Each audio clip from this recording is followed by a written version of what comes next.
இல்லை, இதுக்கு முன்னால் பாலியல் பிரச்சனைகள் குறித்து நீண்ட விளக்கமான என்னுடைய கண்டனத்தை தெரிவித்திருக்கிறேன்.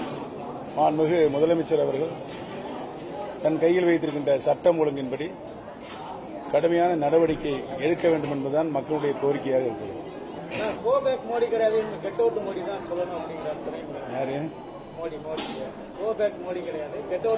நடந்து முடிந்த நாடாளுமன்ற தேர்தலில் மீண்டும் 3ஆம் முறையாக தேசிய ஜனநாயக கூட்டணி சார்பாக மாண்புமிகு பாரத பிரதமர் அவர்கள் தேர்ந்தெடுக்கப்படுகிறார். யார் கெட் அவுட் என்பதனை இந்திய தேசிய மக்கள் தீர்மானித்து நல்ல விடையை தந்திருக்கிறார் என்பதை தெரிவித்துக் கொள்கிறேன்.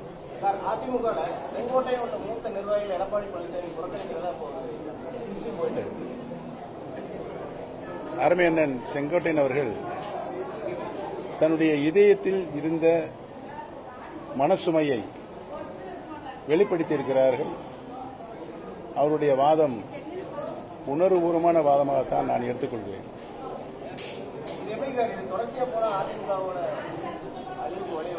அது ஒரு மூத்த நிர்வாகி திரு செங்கோட்டையன் அவர்கள் மூத்த நிர்வாகி, புரட்சித் தலைவர் காலத்திலிருந்து புரட்சித் தலைவி மாண்புமிகு அம்மா அவர்கள் வரை கழகம் எடுத்த அத்தனை நடவடிக்கைகளுக்கும் தான் விசுவாசமிக்க கழகத்தினுடைய தொண்டன் தலைவன் என்ற நிலையில் அவர் பணியாற்றியிருக்கிறார் என்பதை நான் நன்றாகவே அறிவேன்.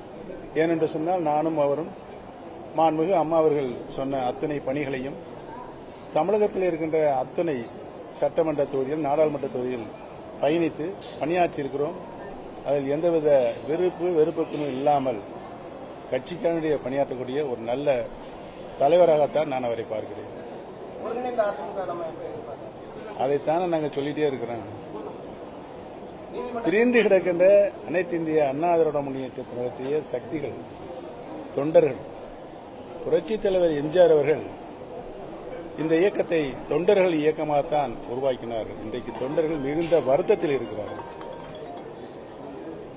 மாண்புமிகு அம்மா அவர்கள் தொண்டர்கள் இயக்கமான இந்த இயக்கத்தை மக்கள் இயக்கமாக மாற்றி அனைத்து மக்களும் அனைத்து இந்திய அண்ணா முன்னேற்றத்து கழகத்திற்கு மிகப்பெரிய ஆதரவினை தந்ததின் அடிப்படையில் தான் 3ஆம் முறையாக ஆண்ட கட்சியை மீண்டும் ஆளுகின்ற உரிமையை 2016 மாண்புமிகு அம்மா அவர்கள் பெற்றுத் தந்தார்கள் என்பதுதான் வரலாறு. 234 தொகுதிகளிலும் இரட்டை இலச்சினத்தை போட்டியிடச் செய்து அதில் வெற்றி கண்டவர் இதேதும் டாக்டர் புரட்சித் தலைவி அம்மா அவர்கள். கழகம் பிரிந்திருந்த நேரத்தில் மீண்டும் ஒன்றாக இணைகின்ற பொழுது அவர்கள்தான் ஒருங்கிணைப்பாளர், இணை ஒருங்கிணைப்பாளர் என்ற பதவியை உருவாக்கினார்கள். மீண்டும் அவர்களே ஒற்றை தலைமை வேண்டும் என்று பலவந்தமாக எதேச்சரமாக கொண்டு வந்தார்கள்.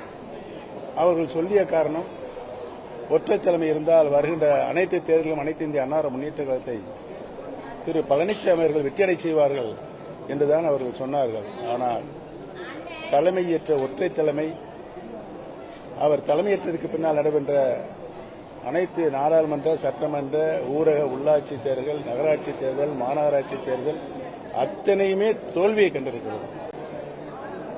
ஆக தொண்டர்களால் உருவாக்கப்பட்ட இந்த இயக்கம், தொண்டர்கள் இப்பொழுது மிகப்பெரிய மனவருத்தத்தில் இருக்கிறார்கள். இணைந்து செயல்பட்டால் உண்டு வாழ்வு என்ற நிலையில் அவர்கள் இன்றைக்கு இருக்கிறார்கள் என்பதை தெரிவித்துக் கொள்கிறேன்.